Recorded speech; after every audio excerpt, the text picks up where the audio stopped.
Sir నమస్కారం. నమస్తే అండి. బాగున్నారా? బాగున్నాను. మీరు బాగున్నారా? నేను బాగున్నాను సార్. ఈ ప్రయాణం ఎలా సాగుతుంది అనుకోవచ్చు? రాజకీయంగా బాగానే ఉంది మా ప్రయాణం. గత 40 సంవత్సరాల నుంచి మా తండ్రి కేరళ పెంచలే అంటే చిన్నబ్బాయి అంటే ఇక్కడ ఈ ఏరియాలో అందరికీ తెలిసినట్టు ఆయన రాజకీయ ప్రయాణంలో మేమందరం చేస్తున్నాము. ఆనం కుటుంబం నుంచి మీకు అనుబంధం బాగున్నదని సమాచారం, నిజమేనా? ఆనం కుటుంబం నుంచి అంటే రాజకీయంగా వ్యక్తిగతంగా గత 40 సంవత్సరాల నుంచి ఆనం కుటుంబంతో ప్రయాణం చేశాం. ఆ రోజుల్లో ఆయన ఎటుపోతే అడ్డపోయారు. 2019 వరకు ఆయన ఎటుపోతే అట్టపోయిన కుటుంబం ఈ ఆదిరపల్లి చిన్నబ్బాయి. మీ కుటుంబం? మాకు. మరి ఎందుకు ఈసారి ఎందుకు అది తప్పింది అనుకోవచ్చు? అది ఎందుకు తప్పింది అనుకోవాలంటే రాజకీయ సమీకరణాల్లో చాలా మార్పులు చేర్పులు జరుగుతుంటాయి. నన్ను మేఘపాటి కుటుంబం నేను 2019లోనే వాళ్ళ దగ్గరికి నేను చేరినప్పుడు వాళ్ళు తీసుకెళ్ళింది ఆన రామనాయుడు గారు వాళ్ళే చేర్పించారు.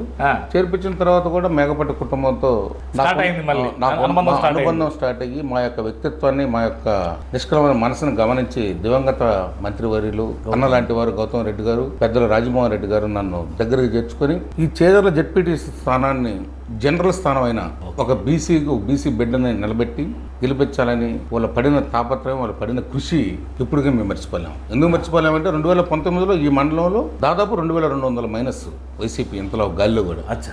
అయినా కానీ వాళ్ళు నన్ను దగ్గరుండి గెలిపించుకోవాల్సిన పరిస్థితి తీసుకొచ్చారు. కాబట్టి మరీ ముఖ్యంగా చెప్పాలంటే రాజకీయాల్లో మేము మా కుటుంబం ఏంటంటే 100% విలువలతో కట్టుబడిన కుటుంబమే. అప్పుడు ఆయనతో కూడా ఉన్నప్పుడు అట్నే ఉన్నది, ఇప్పుడు మళ్ళీ మేము ఇక్కడికి వచ్చినప్పుడు కూడా వెళ్తాం అదే విధంగా నడుచుకుంటూ నడుస్తాము కూడా ఈ కుటుంబంతో. ఎందుకు నడుస్తామనంటే మాకు ఏదైనా ఒక పార్టీ, ఒక వ్యక్తి, ఒక కుటుంబంతో మేము అనుసంధానం అయ్యి ఒకళ్ళతో అసోసియేషన్ అయిన తర్వాత మళ్ళీ 100% ఆ కుటుంబంతో ప్రయాణం చేసే బాధ్యత మా కుటుంబం మీద ఉంది. అంటే ప్రజలు కూడా అట్లాంటి ఇప్పుడు ఎప్పటికీ అటు ఇటు మారుతుంటే కూడా ఏంటి అనే కుటుంబం అంటే స్వల్పపడే అవకాశాలు ఉంటాయి కదా? ఉంటాయి. అంటే పెద్దలు వాళ్ళ గురించి మనం మాట్లాడే శక్తి నాలాంటి వాళ్ళకు ఉండదు. అది వాళ్ళ యొక్క వ్యక్తిగతం, వాళ్ళ యొక్క నిర్ణయం మీద ఆధారపడి ఉంటుంది. కానీ మా నిర్ణయం అయితే మాత్రం మేము విలువలతో కూడిన రాజకీయాలు చేయాలని మేము అనుకుంటాం. అదే జెడ్పీటీసీ చేశారు అంతేనా? జెడ్పీటీసీగా చేశారు కాబట్టి కృతజ్ఞతతో ఉన్నారా? జెడ్పీటీసీ చేసామనే కాదు, మేము మరీ ముఖ్యంగా చెప్పాలంటే గత 40 సంవత్సరాల నుంచి కూడా ఎక్కువ శాతం మేము కాంగ్రెస్ పార్టీ, వైఎస్ రాజశేఖర్ గారితో ఉండే అభిమానం, కాంగ్రెస్ పార్టీతో ప్రయాణం చేశాము. అదే మాదిరిగా ఈరోజు వారి కుమారుడు వైఎస్ జగన్మోహన్ రెడ్డి గారి ప్రభుత్వంతో వైఎస్ జగన్మోహన్ వాళ్ళ కుటుంబంతో వాళ్ళు పడిన దానికి వ్యక్తిగతంగా నేను ఆకర్షితున్నాను. కాబట్టి ప్లస్ దానికి తగ్గట్టు మేఘపాటి కుటుంబం కూడా విలువలతో కూడా రాజకీయాలు చేస్తారు కాబట్టి వాళ్ళతో ప్రయాణం చేస్తారు. 3 పార్టీలో ఉన్నారు. ఏ పార్టీ మీకు ఆదరణ లేదంటే ప్రజలకు ఆదరణ ఇచ్చిందని భావించవచ్చు? ఏ 3 పార్టీలు అండి? కాంగ్రెస్ లో ఉన్నారు, టీడీపీలో ఉన్నారు, టీడీపీలో ఉన్నారు, కాంగ్రెస్ లో ఉన్నారు, ఇప్పుడు ఉన్నాము. వాళ్ళ స్థాయిని బట్టి ఆ రోజు వ్యక్తిగతంగా అయితే మాకు సహాయం అయితే జరిగింది. దానివల్ల మనం ఏం కాదనకూడదు, ఎప్పుడు కాదనకూడదు. ఎందుకంటే ఆ రోజు పరిస్థితులను బట్టి. కానీ మరీ ముఖ్యంగా నన్ను ఒక జిల్లా స్థాయికి తీసుకెళ్ళింది మాత్రం 100% మేఘపాటి కుటుంబం వైఎస్ఆర్సీపీ. అంతే. వైసీపీకి అనుబంధంగా ఉన్నది అంతేనా? ఏంది ఇక్కడ రాజకీయ వాతావరణం ఎలా ఉంది అసలు మొత్తం మీద? ఇక్కడ రాజకీయ వాతావరణం అంటే ఇప్పుడు ఆనం వర్సెస్ విక్రమ్ రెడ్డి గారు. రాజకీయ వాతావరణం అంటే రాజకీయాలకి ఎలక్షన్ల ముందు, సాధారణ ఎన్నికల ముందు సర్వసాధారణంగా అందరికీ కొంచెం పరిస్థితి టైట్ ఇట్లాంటివి ఉంటాయి రాజకీయాల్లో మాకు తెలిసిన. కానీ 100% మేఘపాటి విక్రమ్ గారు గెలుపు ఖాయమైపోయింది. ఎట్లా అంటే ఆయన చేసే అభివృద్ధి కానీ ఆనం కూడా మీకు మంచి దగ్గర కదా సార్? దగ్గర మిమ్మల్ని నన్ను నా వ్యక్తిగతంగా కాదు, నా వ్యక్తిగతంగా మనం మాట్లాడుకోలేదు. నేను చెప్పేది ఒక పార్టీ గురించి, జగన్మోహన్ రెడ్డి గారి గురించి, చంద్రబాబు గారి గురించి, ఇక్కడ ఉండే పోటీ చేసే అభ్యర్థుల గురించి మాట్లాడుకుంటే 100% మేఘపాటి విక్రమ్ గారు గెలుస్తారు. సౌమ్యుడు, మంచివాడు, ప్రతి ఒక్కరిని కలుపుగలుగుతాను, ఎంత సమస్యల మీద ఎక్కువ పోరాటం చేయాలని ఒక ఆలోచన యువకుడు మరీ ముఖ్యంగా చెప్పాలంటే. కాబట్టి 100% మేఘపాటి విక్రమ్ రెడ్డి గారు గెలుస్తాడు. అది ఒక బ్రాండ్ అయిపోయింది. మరి అంటే ఎందుకు ఎట్లా గెలుతాడని భావించవచ్చు? ఎందుకనంటే ఆయన వచ్చి మాకు తెలిసి బై ఎలక్షన్లో ఆయన వచ్చి ఒక 18 నెలలే అయినట్టుంది. వాళ్ళ బ్రదర్ గౌతమ్ రెడ్డి గారు చనిపోయిన తర్వాత 18 నెలలు అతని పేరు మీద రిజర్వాయర్ కూడా మేఘపాటి గౌతమ్ రెడ్డి సంగం బ్యారేజ్ అని ఒక పెట్టిన ముఖ్యమంత్రి వైఎస్ జగన్మోహన్ రెడ్డి కూడా మేము ఎల్లకాలం రుణపడి ఉండాలి. ఎందుకు రుణపడి ఉండాలంటే అటువంటి నాయకుని కోల్పోవడం అందరికీ, వాళ్ళ తల్లిదండ్రులతో పాటు ఈ నియోజకవర్గం జిల్లా స్థాయి అందరూ కూడా మాలాంటి యువకులు, మాలాంటి వ్యక్తుల్ని లీడర్లుగా తయారు చేసే క్రమంలో ఆయన చనిపోవడం అనేది మాకందరూ కూడా ఒక బాధాకరం. విక్రమ్ రెడ్డి గారు 18 నెలల నుంచి చేసిన కష్టం, ఆయన కృషి అందరికీ, ఆత్మనిర్భర్ ప్రజలకు అందరికీ తెలుసు. ఆయన ఏ సమస్య అయినా కానీ చాలా ఇదిగా ఒక సిస్టమ్ ప్రకారం కలెక్టర్ గారిని అందరినీ వ్యక్తిగతంగా కలిసి రెవెన్యూ సమస్యలు అయితే, డాటెడ్ ల్యాండ్ ఇష్యూస్ అయితే, మరీ ముఖ్యంగా ఎన్నో వేల ఎకరాలు ఈ ఆత్మ నియోజకవర్గంలో ప్రజలకి వారి యొక్క హక్కుగా ఇవాళ చేసే పని పిరమిడ్ గారు చేశారు. అదే మాదిరిగా ఎన్నో సంక్షేమ కార్యక్రమాలు నవరత్నాలు సక్సెస్ అనుకోవచ్చా? 100% పేదల బతుకుల్లో మార్చిన ఏకైక వ్యక్తి ఆంధ్రప్రదేశ్లో ఉన్నారంటే ఇప్పుడు రాజకీయ చరిత్రలో ఒక వైఎస్ జగన్మోహన్. ఎందుకు విజనరీ నాయకుడు ఉన్నాడు కదా చంద్రబాబు గారు కూడా. 2 పార్టీలు, ఏ పార్టీ ప్రజలకు దగ్గర ఉన్నది, ఏ పార్టీ బీసీలకు దగ్గర ఉన్నదంటే, ఏ పార్టీ అంటే సబ్బండ వర్గాలకు దగ్గర ఉన్నదంటే అది కేవలం టీడీపీ కదా. మీరు అడిగిన ప్రశ్న అయితే 100% మంచి ప్రశ్న వేశారు. దానికి వివరిస్తాను నేను. ఎందుకు వివరిస్తానంటే ఆ రోజు అంటే అది పుట్టిందే బీసీల కొరకు అన్నారు. అట్లా నేను అందుకొరకు అడుగుతున్నాను నేను ఇక్కడ. అవును, మీరు అడిగిన క్వశ్చన్ మంచి క్వశ్చన్ వేశారు. కానీ టీడీపీ ఒకప్పుడు టీడీపీలో ఎన్టీ రామారావు గారి టైంలో మాత్రం జరిగిన మాట కొంత వాస్తవం, దాన్ని ఎవరం కాదనలే పరిస్థితి. ఆ తర్వాత వచ్చిన చంద్రబాబు నాయుడు గారు బీసీలకి ఏమి చేయాలి, ఒక ఇస్త్రీ పెట్టి ఒక వడ్రంగి ఒక మిషన్లు ఇట్లా ఇచ్చినంత వాళ్ళ కుల వృత్తులు ఇచ్చినంత మాత్రాన రాజకీయ పరిణామాలు రాజకీయ పవర్ రాలేదు. కుల వృత్తుల్లో ఇచ్చినంత మాత్రాన వాళ్ళు ఆర్థికంగా రాజకీయంగా ఎదిగిన చంద్రబాబు నాయుడు గారు. కానీ అదే ఈరోజు వైఎస్ఆర్ కాంగ్రెస్ పార్టీ ప్రభుత్వం, జగన్మోహన్ గారి ప్రభుత్వం అంటే మనకు తెలిసి ఈ ఆంధ్రప్రదేశ్ రాష్ట్ర చరిత్రలో 4 రాజ్యసభ మెంబర్లు ఇచ్చారు. అది వాస్తవం. 11 మంది బీసీ మంత్రులను చేశారు, ఒక డిప్యూటీ సీఎం చేశారు, 18 మంది ఎమ్మెల్సీలు చేశారు, 30 మంది ఎమ్మెల్యేలు చేసిన ఘనత ఎవరికి ఈ ఆంధ్రప్రదేశ్ చరిత్రలో ఒక జగన్మోహన్ గారికే ఉంది. కాబట్టి బీసీలు అంటే బ్యాక్వర్డ్ క్లాస్ కాదు, బ్యాక్ బోన్ క్లాస్ అని చెప్పిన ఏకైక నాయకుడు ఈ ఆంధ్రప్రదేశ్ రాష్ట్ర చరిత్రలో జగన్మోహన్ గారు మాత్రమే. అందుకని 100% స్థానిక సంస్థల్లో కానీ 50% రిజర్వేషన్లో, ఎండోమెంట్లో కానీ, మార్కెటింగ్ కమిటీలో కానీ ఒక జీవోలు తెచ్చిన పరిస్థితి. 56 కార్పొరేషన్లు ఏర్పాటు చేశారు మీకు, ఎస్పెషల్లీ 56 అంటే ఆయా కుల వృత్తుల ప్రకారం ఏకైక వ్యక్తి ఆంధ్రప్రదేశ్ చరిత్రలో జగన్మోహన్ రెడ్డి గారు. సరే, అప్పుడప్పుడు మీ బీసీ సంఘాలే ఆయా సందర్భాలలో ఈ పార్టీ మనకు అన్యాయం చేసింది, ఈ పార్టీకి అన్యాయం చేసింది, మన నిష్పత్తి ఎంత, మనకు ఆ నిష్పత్తి ప్రకారంగా సీట్లు రావాలి, ఓట్లు మా ఈ సీట్లు మీయా అనే మీటింగ్లలో విపరీతంగా అనేది పట్టుబట్టినటువంటి నాయకులు ఎవరైతే ఉన్నారో ఇప్పుడు ఈ 50%కు వైసీపీ 50% కేటాయించింది కాబట్టి కలిసేస్తారని మీరు భావిస్తున్నారా? 100% రాజకీయంగా జగన్మోహన్ రెడ్డి గారు ప్రయత్నం చేస్తున్నారు. ఆయన పార్టీ తరఫున అయితే ఆయన బీసీ సంఘాలు కలిసేస్తలేవే. బీసీ సంఘాలు కూడా కలిసి వస్తాయి, కలిసి రాకుండా ఉండే పరిస్థితి ఎప్పుడు ఉండదు. కానీ బీసీ సంఘాలు కొన్ని బీసీ సంఘాలకు ఇప్పుడేమో ఏ బీసీ సంఘం ప్రకటించడం లేదు. వాళ్ళ యొక్క వ్యక్తిగత ఎజెండాలతో పోతున్నారేమో కానీ బీసీ సంఘాలు వాళ్ళ యొక్క వ్యక్తిగత ఎజెండాతో పోవాల్సింది జగన్మోహన్ రెడ్డి గారి వైఎస్ఆర్ కాంగ్రెస్ పార్టీ మధ్య వ్యతిరేకంగా. అంతేగాని జనాల్లో, బీసీ కులాల్లో, బీసీ సంఘాల్లో అందరూ కూడా మళ్ళా 2024లో మళ్ళీ జగన్మోహన్ రెడ్డి గారు ముఖ్యమంత్రి చేసుకోవాలని ఏకైక నిర్ణయం. కొత్త వాళ్ళకు కూడా అవకాశం ఇచ్చిండు, జడ్పీటీసీలకు ఇచ్చిండు. ఇక్కడ నియర్ బై ఇక్కడ దద్దానారాయణ కావచ్చు, అక్కడ ఏంది మన దాదాపు ఏది మైలవరంలో, మైలవరం కాదు, దాదాపు ఈ నెల్లూరు జిల్లాలో ఒక బీసీ నెల్లూరు పార్లమెంటే తీసుకుందాం. నెల్లూరు పార్లమెంట్ లో కందుకూరు ఒక బీసీ ఇచ్చారు. నెల్లూరు టౌన్ చరిత్రలో Nellore town Muslims BC SC ST Muslim మైనార్టీలకి ఆదుకున్న పార్టీ ఏదైనా ఉందేనంటే ఆంధ్రప్రదేశ్ రాష్ట్రంలో ఒక వైఎస్ఆర్ కాంగ్రెస్ పార్టీ ప్రభుత్వం, జగన్మోహన్ రెడ్డి గారు మాత్రం. మరి ఆ పార్టీ కూడా ఉంది కదా సార్, ఆ పార్టీ కూడా చెప్పాను కదా, చంద్రబాబు నాయుడు గారు ఎన్నో మాట్లాడితే కత్తిరిస్తానని ఎందుకు మీకు అందరూ తెలిసిందే, ఈ జనాలకు అందరూ తెలుసు, ప్రజలకు అందరూ తెలుసు. కాబట్టి చంద్రబాబు నాయుడు గారు ఎప్పుడు బీసీలు చేసిందేం లేదు. ఇవాళ బీసీలకు ఆయన ఎప్పుడు పంపించారు రాజ్యసభ. అసలు వైసీపీ ఏం చేయట్లేదు, ఇది దుర్మార్గుడి పాలన, ఇది రాక్షసుని పాలన, దీన్ని అంతమొందించాలి అని ఏకైక కంకణం కట్టుకొని వస్తున్నారు. అదే మేము మరీ అడుగుతున్నాం. వైఎస్ఆర్ కాంగ్రెస్ పార్టీ ప్రభుత్వం దుర్మార్గంగా మరీ తీవ్రమైన వ్యతిరేకతలో ఉన్నప్పుడు ఎందుకు రాకూడదు? ఒక పార్టీ, ఒకే పార్టీ రావచ్చు, ఒకే పార్టీ జగన్మోహన్ గారు రావాలి, పొత్తులు రావాల్సిన అవసరం లేదు. ఏ నాయకుడైనా ఏమనుకుంటాడు, నేను ఇండివిజువల్గా రావాలని కోరుకుంటాడు. ఏ నాయకుడైనా మాకు తెలిసినంత రాజకీయాల్లో అది నా స్థాయిలో కానీ లేకపోతే మీ స్థాయిలో కానీ ఇంకొకరు ఆయనకు తెలుసు కాబట్టి 2 పార్టీలను కలుపుకొని ఇవ్వాలి వస్తున్నాడు. కాబట్టి మాట్లాడేదానికి చేసేదానికి జనాలకు అంతా తెలిసిపోయింది. 2014 నుంచి 2019 దాకా ఆయన చెప్పిన మహానుభావుడు చెప్పిన మేనిఫెస్టో ఏమైపోయిందో తెలుసు. 19 నుంచి 24 వరకు మేనిఫెస్టో మా జగన్మోహన్ రెడ్డి మేనిఫెస్టో వాళ్ళ మేనిఫెస్టో చాలా బ్రహ్మాండంగా సార్. 19 నుంచి 24 వరకు మా జగన్మోహన్ రెడ్డి గారు చేసిన ఎన్నో సంక్షేమ పథకాల్లో ఎందుకు చంద్రబాబు నాయుడు గారిని నమ్మాలి అని మేము అంటున్నాం, అంతే కదా? అవును, ఇగో వాళ్ళ మేనిఫెస్టో ఇదే కదా, 52 పేజీల మేనిఫెస్టో, 52 పేజీల మేనిఫెస్టో. ఆ మేనిఫెస్టో కూడా కనపడదు. ఎందుకు కనపడదు? మరి మార్కెట్ మళ్ళీ పెట్టినట్టున్నారు, ఇప్పుడు మళ్ళీ పెట్టినట్టున్నారా? లేకపోతే ఇది మేనిఫెస్టో ఇప్పుడు 2 పేజీలే ఉంటుంది. నిన్న కూడా రిలీజ్ అయింది మేనిఫెస్టో. ఇంకో అంటే దానికి అదనంగా అంటే ఇప్పుడు మేనిఫెస్టోలో పెట్టినటువంటి అంశాలు ఎందుకు పూర్తి స్థాయిలో ఇంప్లిమెంట్ చేయడం లేదు అసలు ఏ పార్టీ అని కానీ? అంటే ఈ భారత వాళ్ళు చేయండి అంటే మీరు చేసింది ఏంటి? ఈ భారతదేశ చరిత్రలో మేనిఫెస్టో 99% చేసిన ఏకైక పార్టీ వైఎస్ఆర్ కాంగ్రెస్ పార్టీ మాత్రమే. భారతదేశ చరిత్రలో మీరు తెలుసుకుంటే ఆ 1% కొన్ని ఇబ్బందుల వలన కొన్ని మనం దాన్ని ఫుల్ ప్లెజ్డ్గా ఇంప్లిమెంట్ చేసినంత మాత్రాన వచ్చే నష్టం కాబట్టి ఆ 1% కూడా ఆగిపోయింది.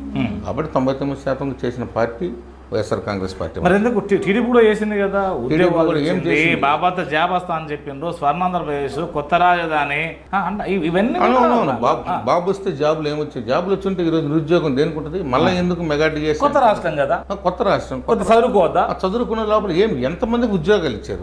ఉద్యోగం కూడా ఇవ్వలేం పరిస్థితి 2014 నుంచి 19. ఇప్పుడు ఏది ఇక్కడ రాజధాని నిర్మాణము, రకరకాల సమస్యలు ఉంటాయి కొత్త రాజధాని అన్నప్పుడు. అవును, ఖచ్చితంగా వాస్తవం అది 100%, దాన్ని ఒప్పుకోవాలి. జన్మభూమి కమిటీల ద్వారా మీకు పింఛన్ కావచ్చు, ఇంకోటి కూడా ఇచ్చారు.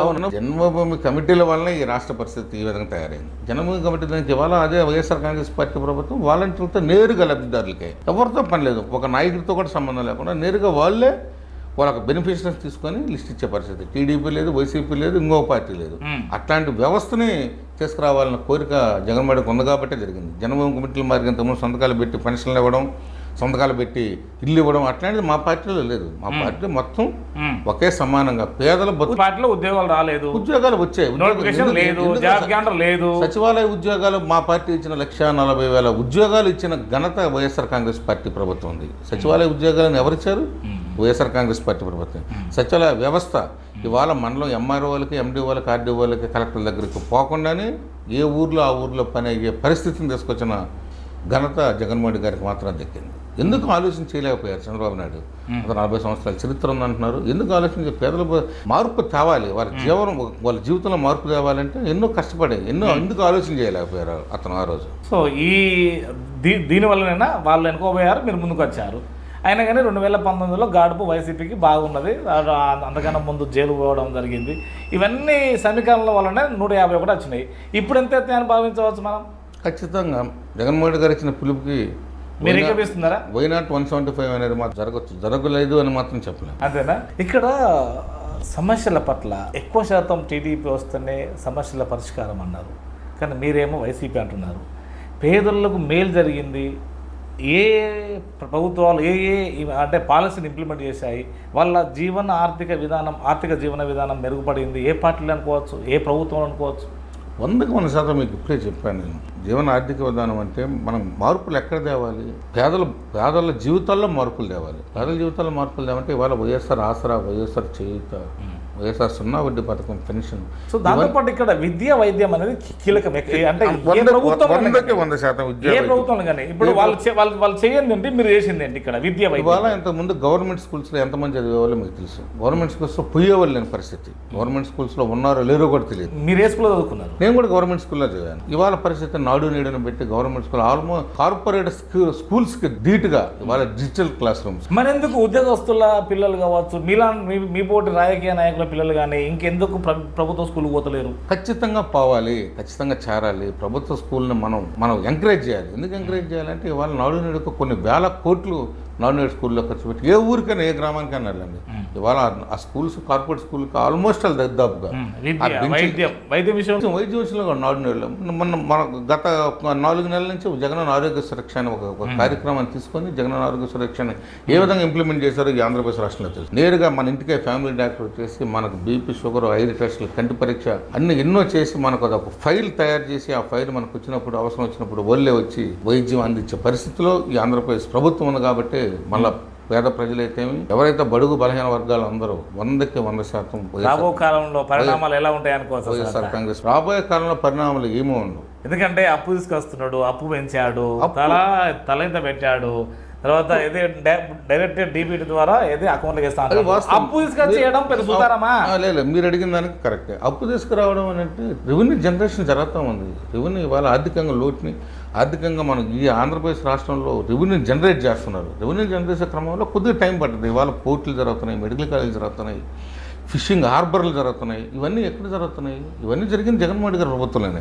జగన్మోహన్ రెడ్డికి ఏం తెలియదు, బాబు వస్తే సంపద సృష్టిస్తాడు, అంతకన్నా ఇంకా ఎక్కువ ఇస్తాడు. ఏం సృష్టి? ఏదో ఇప్పుడు 3,000 కాదు, మేము 4,000 ఇస్తాం, 5,000 ఇస్తామని పోటీ పడుతున్నారు. ఎట్లా ఎక్కడ సంపద సృష్టించి నాకు ఒక అవకాశం చెప్పాలి కదా. నేను సంపద సృష్టిస్తానని ఒక బ్లైండ్గా జనాలు మళ్ళీ మభ్య పెట్టాలంటే కుదరదు. ఇవాళ ఇన్ఫ్రాస్ట్రక్చర్ డెవలప్ అవుతుంది వైఎస్ఆర్ కాంగ్రెస్ పార్టీ ప్రభుత్వంలో. ఇన్ఫ్రాస్ట్రక్చర్ డెవలప్ అయినప్పుడు ఆటోమేటిక్గా గత 3 సంవత్సరాలు, ఇంకా రాబోయే 3 సంవత్సరాల తర్వాత రెవెన్యూ జనరేట్ అవుద్ది. ఇప్పుడు ఏంటి బాబు ఎందుకు నువ్వు 5 సంవత్సరాల్లో నువ్వేం చేయగలిగావు? రెవెన్యూ నువ్వు జనరేట్ చేసి రెవెన్యూ అన్నీ నువ్వు చేస్తుంటే ఇవాళ ఈ పరిస్థితి వచ్చిందే కాదు కదా. నారా లోకేష్ గారు యువగలం పాదయాత్ర సక్సెస్ కదా. నారా లోకేష్ గారు యువగలం పాదయాత్ర సక్సెస్ అంటే మాకు అక్కడేం తెలియదు, కానీ నెల్లూరు జిల్లాలో అయితే మాత్రం అట్టర్ ఫ్లాప్. ఎందుకు? రెడ్ బుక్ పట్టుకున్నాడు, రాసుకున్నాడు. ఎవరైతే అంటే ఎక్కడెక్కడ సమస్యలు ఉన్నాయి, ఆ సమస్యల పరిష్కారం ఏంది, ఇవన్నీ ఉన్నాయి కదా. ఓకే, రెడ్ బుక్ పట్టుకున్నాడు, పాపం ఆయన యువగలం పాదయాత్ర చేసి ఇవాళ ఎక్కడున్నాడు?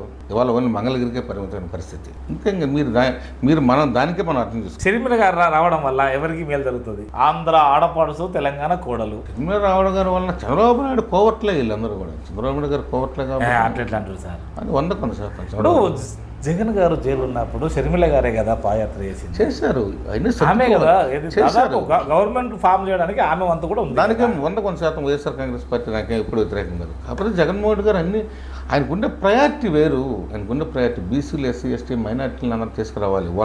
వాళ్ళొక్క వాటా, వాళ్ళొక్క జనాభా నిష్పత్తి ప్రకారం ఇవ్వాలని ఆలోచన చేయగలిగిన వ్యక్తి జగన్మోహన్ రెడ్డి గారు. ఇప్పుడు జైలుకు అంటే అధికారానికన్నా ముందు 2019 కన్నా ముందు జగన్ గారు జైలుకు వెళ్ళారు, సానుభూతి పెరిగింది, సక్సెస్ అయ్యాడు, ఇంకొక పాదయాత్ర ఒకటి పెట్టాడు యాత్రలు. 2019 ముందే కాదు, 2014 ముందు జరిగింది. 2014 ముందు అంటే తను జైలుకు వెళ్ళాడు కాబట్టి సానుభూతి పెరిగింది. ఓదార్పు యాత్ర, పాదయాత్ర అన్ని కూడా చేశాడు. అంటే ప్రభుత్వంలోకి వచ్చిండి, ఏర్పాటు చేసుకున్నాడు.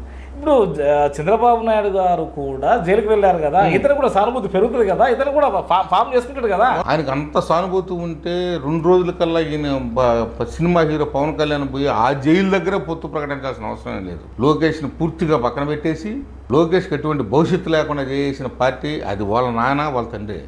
ఏం లోకేష్ టీడీపీ ప్రభుత్వానికి అంత మైలేజ్ ఉన్న పరిస్థితుల్లో ఆయనతో ఏం పని? జైలు దగ్గర పొత్తు గురించి మాట్లాడుకుంటారా? ఎవరు మాట్లాడరు. జైలుకి ఇంటికి వచ్చి మాట్లాడుకోవచ్చు. ఇంటికి వచ్చి ఒక ఆఫీస్లో కూర్చొని మాట్లాడు. ఆ జైలు గేట్ నుంచి బయట రాగానే ఇద్దరు పొత్తు ప్రకటించుకున్నారంటే వాళ్ళకి ఒక బలం ఆడే ఈ ఆంధ్రప్రదేశ్ రాష్ట్ర ప్రజలు గమనించారు. ఈసారి జరగబోయే ఎలక్షన్స్ సాహసోపేతం ఇరు పార్టీల కంటే మీరేమంటారు సార్?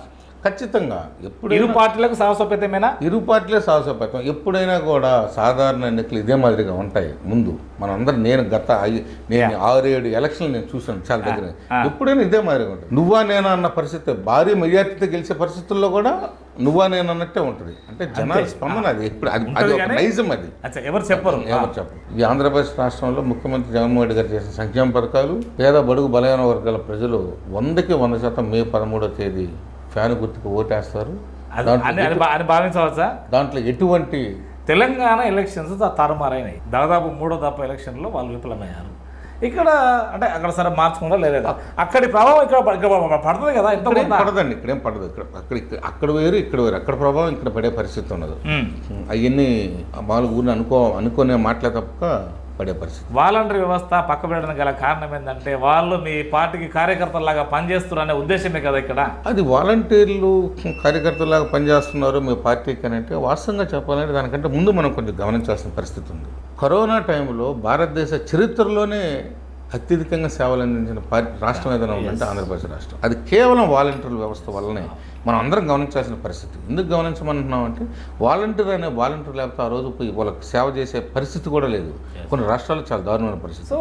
వాలంటీర్ చెప్తున్నాం, వాలంటీర్ వ్యవస్థ ఇవాళ వాలంటీర్ వ్యవస్థని అన్ని రాష్ట్రాలు తీసుకోవాల్సిన పరిస్థితి. వాలంటీర్లు ఎందుకంటే ఒక సంక్షేమ పథకాలు పార్టీ కోసం పనిచేస్తారని కాదు, వాళ్ళకి జనాలకు నేరుగా లబ్ధిదారులకి వాళ్ళు అందుబాటులో ఉంటారు కాబట్టి జగన్మోహన్ రెడ్డి గారి మీద ఇంత ఈ విధంగా అభిమానం, ప్రేమ ఉండేది.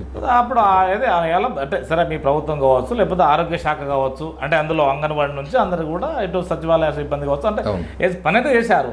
కానీ వారైతే మీకు మీ పార్టీకి అనుకూలంగా ఉన్నారు అనేది ఒక ముద్ర పడింది. మరి ముద్ర అంటే చంద్రబాబు నాయుడు వాలంటీర్ని తీయేస్తాను, వాలంటీర్ని రాగానే ఎగ్జిబిట్ తీయేస్తాను అన్న చంద్రబాబు నాయుడు మళ్ళీ ఎందుకు వాలంటీర్లను పెట్టుకుంటాను, 10,000 రూపాయలు జీతం ఇస్తున్నాను, 10,000 రూపాయలు. అదే వాలంటీర్లు ప్రజలతో మమేకం అయిపోయి ఉన్నారు. అదే ఒక పార్టీ కోసం కాదు, వాళ్ళు వ్యక్తిగతంగా కాదు, పార్టీ కోసం కాదు, వాళ్ళు ప్రజలతో మమేకం చేశారు. జగన్మోహన్ రెడ్డి గారు చేశారు కాబట్టి వాలంటీర్లకు ఇవ్వాలి అటువంటి విలువ, సమాజంలో ఉండాలి. సో అందుకనే అసలు ఇప్పుడు వాళ్ళను రద్దు చేయడం వల్ల అంటే వాళ్ళకు తాత్కాలిక ఉపశమనం ఇవ్వడం వల్ల మొత్తం రాజీనామా చేసి నేరుగా కూడా ఇన్వాల్వ్ అవుతున్నారు కదా. అంటే ఒకటి నేరుగా ఇన్వాల్వ్ అవుతున్నారంటే ఒక్క సంతకంతో ఇవాళ పరిస్థితి ఏంది? చంద్రబాబు నాయుడు ఒక లెటర్తో ఇవాళ ఏమైంది ఆంధ్రప్రదేశ్ అది నిమ్మగడ్డ ప్రసాద్ సార్ మన రమేష్ నిమ్మగడ్డ రమేష్ ఈ రాష్ట్రంలో ఏమి ఆయన చేసిన ఘనకార్యాలు తెలుసు మనకు. ఎలక్షన్లో స్థానిక సంస్థల ఎలక్షన్లో మీకు అప్పుడు ఇబ్బంది పెట్టింది ఎంత దరిద్రంగా ఒక ఎలక్షన్ కమిషనర్ కాకుండా ఒక టీడీపీ ఏజెంట్గా చేసిన పరిస్థితి ఆంధ్రప్రదేశ్ రాష్ట్ర ప్రజలు చూశారు. కానీ ఆయన చేసింది ఆయన అయితే చంద్రబాబు నాయుడు అయితే వీళ్ళంతా ఒకే స్కూల్లో చదివిన వాళ్ళు. అంత వాలంటీర్ వ్యవస్థకి ఒక సంతకం పెట్టి చేశాడు. ఇవాళ ఈ నెలలో పెన్షన్ ఏప్రిల్లో ప్రశాంతంగా వృద్ధులు వాళ్ళ ఇంటికి పోయి ఒకటో తేదీ కానీ మీకు అనుకూలంగా చేస్తున్నారు మొత్తం మీద. మళ్ళీ అనుకూలం కాదు, అనుకూలం వాలంటీర్లు వ్యక్తిగతంగా రాజీనామాలు చేశారు. అదే పార్టీకి సంబంధం ఉండదు. పార్టీ లేదు వారు అవును వాళ్ళు ఇవ్వకపోవడం వల్ల అంటే అక్కడ ఏది రద్దు అంటే వాళ్ళు ఎలక్షన్ కమిషన్ ఈసారి వాలంటీర్లు ఇవ్వకూడదు అదే ఒక జీవో తీసుకురావడం వల్ల వాళ్ళు వ్యక్తిగతంగా జగన్మోహన్ గారిని మళ్ళీ మేము ముఖ్యమంత్రి చేసుకోవాలి వాళ్ళు వ్యక్తిగతంగా రాజీనామా చేశారు తప్పక అది పార్టీకి కానీ నాయకుడికి సంబంధం. ఇక్కడ ఏమన్నా చంద్రబాబు నాయుడు గారు అంటే 40 years 45 ఇండస్ట్రీ కదా, ఏదన్నా కొంత వయసు రీత్యా మీద పడి అక్కడక్కడ మాటలు దొరుకుతున్నారని అని భావించవచ్చా? నాయకుడు అయితే మంచి నాయకుడు అంటారు, మరి దొరుకుతాయి ఆయన కాలంలో ప్రెస్టేషన్ వయసు పైబడింది దొరుకుతుంటాయి. ఒక నోట్ ఇప్పటి డ్రైవర్ అన్నాడు అంటాడు ఆయన. మనం ఆయనతో మాట్లాడే శక్తి మంది కాదు, చాలా చిన్న నాయకులు. అంతేనా? రైట్. రేపు రాబో కాలంలో పార్థసారథి గారి యొక్క భవిష్యత్తు ఎలా ఉండబోతుంది అంటే ఏం చెప్పగలుగుతారు సార్? భవిష్యత్తు ఎలా ఉండబోతుందంటే ఇక్కడ మన ఆత్మకూరు నియోజకవర్గానికి వద్దాం. ఇక్కడ ఎలా ఉంది? ఇక్కడ ఆనం వర్సెస్ విక్రమ్ రెడ్డి గారు, ఈ నారాయణ రెడ్డి గారికి విక్రమ్ రెడ్డి గారికి ఎలా ఉండబోతుంది? ఖచ్చితంగా విక్రమ్ రెడ్డి గారికి రాస్తారు. 7 మండలాలు అనుకుంటా, 6 మండలాలు 6 మండలాలు. అవును, మేకపాటి గారు 100% కాదు. 6 మండలాల్లో పూర్తిగా జడ్పీటీసీలు, ఎంపీపీలు, ఎంపీటీసీలు అందరూ మీ వాళ్ళని మీరు భావిస్తున్నారా ఏంది ఏమన్నా? అట్లానే ఏం కాదు, ఆల్రెడీ మా వాళ్ళు కానువలు అందరూ వెళ్ళిపోయారు. ఓకే. వైఎస్ఆర్ కాంగ్రెస్ పార్టీలో ఆదరించి మేకపాటి కుటుంబం ఆదరించిన తర్వాత కూడా వెళ్ళిపోయి ఉన్నారు. ఇప్పుడు ఉండే వాళ్ళందరూ వాస్తవమైన వైఎస్ఆర్ కాంగ్రెస్ పార్టీ మేకపాటి కుటుంబం అభిమానులు. ఇది ఎటువంటి పరిస్థితుల్లో ఎలా భావించవచ్చు? ఈ 6 మండలాల్లో ఎక్కడెక్కడ లీడ్ ఉంటుంది, ఎక్కడెక్కడ కొంత అటు ఇటు ఉంటుంది అనుకోవచ్చు. అన్ని మండలాలు ఆల్మోస్ట్ చేర్ల మండలం కూడా ఈసారి అంత ఇబ్బందికర పరిస్థితులు లేవు YSR Congress party. So as a జడ్పీటీసీగా మీరేం చేయబోతున్నారు అంటే ఏం చెప్తారు సార్? మేము ఏం చేయబోతామంటే మేమందరం ఇంకా రాబోయే 10-12 రోజులు 15 రోజులు చాలా కష్టపడాలి. చాలా కష్టపడి అన్ని వర్గాలను కలవాలి, అన్ని కులాలను కలవాలి, అందరూ నాయకులను సమన్వయం చేసుకోవాల్సిన బాధ్యత మండలంలో నా పైననే కాదు, నా పైన అనడం అది తప్పు. కానీ ఎంతోమంది నాయకులు ఉన్నారు ఈ మండలం, చీరల మండలం ఎంతోమంది నాయకులు ఉన్నారు, మంచి వాళ్ళు ఉన్నారు. వాళ్ళందరినీ మేకపాటి విక్రమ్ గారు సమన్వయం చేశారు ఆల్రెడీ. ఇంకా ప్రయత్నం చేసి ఇంకా కొంచెం పార్థసారథి గారి రాజకీయ జీవితం ఏ విధంగా అంటే రేపు భవిష్యత్తు ఏ విధంగా ఉండబోతుందో ఏం చెప్తారు సార్? 100% బ్రహ్మాండంగా ఉంటుంది. ఎందుకంటే మేము ఒక అభిమానంతో ఒక మనస్ఫూర్తిగా చేసేవాళ్ళం కాబట్టి ఈ చిన్న కుటుంబం పార్థసారథి 100% ఆ దేవుడి రూపంలో, మేకపాటి కుటుంబం రూపంలో, వైఎస్ఆర్ కాంగ్రెస్ జగన్మోహన్ గారి రూపంలో 100% ఏ జెండా ఎగరేసుకుంటారు? ఏ జెండా ఎప్పటికీ వైఎస్ఆర్ కాంగ్రెస్ పార్టీ జెండానే ఉంటుంది. రాబో కాలంలో కాలమే నిర్ణయిస్తా అంట. కాలమే నిర్ణయించేది ఏం లేదు, కాలం నిర్ణయించేది ఏమి ఉండదు. అంటే అదే మా యొక్క వ్యక్తిగతంగా మా యొక్క అభిమానం కాబట్టి చెప్తున్నాం. వైఎస్ఆర్ కాంగ్రెస్ పార్టీతోనే మేము ప్రయాణం. సో ఏం చేయబోతున్నారు? ఒక మర్మం ఏంది మరి? మర్మం ఏం లేదు, అంటే అన్నిటికీ సిద్ధం అన్నట్టే కదా ఇక్కడ. అన్నిటికీ సిద్ధం కంపల్సరిగా వాస్తవం. అవును, మీకు సిద్ధం సభలో అంటే మతలాభం అసలు సిద్ధం సభ మతలాభం ఏం కాదు. సిద్ధం సభలో ఏంటంటే ఒక పార్టీ క్యాడర్ కొంచెం స్తబ్దుగా ఉన్న క్యాడర్ని ఉత్తేజంగా మళ్ళా మనం ఎలక్షన్ చేయాల్సిన పరిస్థితి వచ్చింది కాబట్టి నా దిశ మీరే గెలుస్తారని మీకున్న ధీమా ఏంటి అసలు? ఈ వైనాట్ 175 ముఖ్య ఉద్దేశం ఖచ్చితంగా ఈ ఆంధ్రప్రదేశ్ రాష్ట్రంలో పేదల బ్రతుకుల్ని మార్చిన ఏకైక వ్యక్తి, ఏకైక పార్టీ ఈ భారతదేశంలో ఉంది అదేమన్నా ఉందంటే అది ఆంధ్రప్రదేశ్లో వైఎస్ జగన్మోహన్ రెడ్డి గారి ప్రభుత్వం, వైఎస్ఆర్ కాంగ్రెస్ పార్టీ ప్రభుత్వం తప్పక ఈ భారతదేశంలో ఏది లేదు. పేదల బ్రతుకుల్లో మార్చారు ఎన్నో పథకాలు. వైనాట్ 175 ఏంటి అసలు? వైనాట్ 175 ఎందుకు 175 ఉంటాం? మనం ఎక్కడ ఇచ్చేయలేదు, ఏ ఇంట్లో మనం సహాయం చేయలేదు, ఏ ఇంట్లో లబ్ధిదారుడు మనకు లేడైనా ఏకైక లక్ష్యంతో పనిచేస్తున్నారు కాబట్టి జగన్మోహన్. అంటే అన్ని కుటుంబాలకు మీరు భావిస్తున్నారా? 100కి 100% ప్రతి ఒక్క కుటుంబంలో వైఎస్ఆర్ కాంగ్రెస్ పార్టీ వల్ల జగన్మోహన్ గారు లబ్ధి చేకూరింది. మీరు ఏ ఇంటికైనా వెళ్ళండి, 100కి 100%. అదే ధీమానా మీది? అదే ధీమా అని అంటే మేము చేసాం, మంచి చేసాం, రాబోయే రోజులు ఇంకా చేస్తాం కాబట్టి అదే మా ధైర్యం. మీ నాయకుడు కూడా అప్పుడప్పుడు సందర్భాల్లో అంటే మంచి చేస్తేనే ఏమో అంటున్నారు కదా. మంచి చేస్తేనే రమ్మ ఓటు వేయమంటున్నాడు కానీ మంచి చేయకపోతే ఓటు వేయొద్దు అని చెప్పిన ఏదన్నా ఉన్నారు ఈ భారతదేశంలో ఒక నాయకుడు అంటే జగన్మోహన్ గారు మాత్రం. మంచి జరిగింది మిగతా ప్రతిపక్షాలు కూడా ఆ విధంగా రావాల్సిన అవసరం ఉందేమో మరి.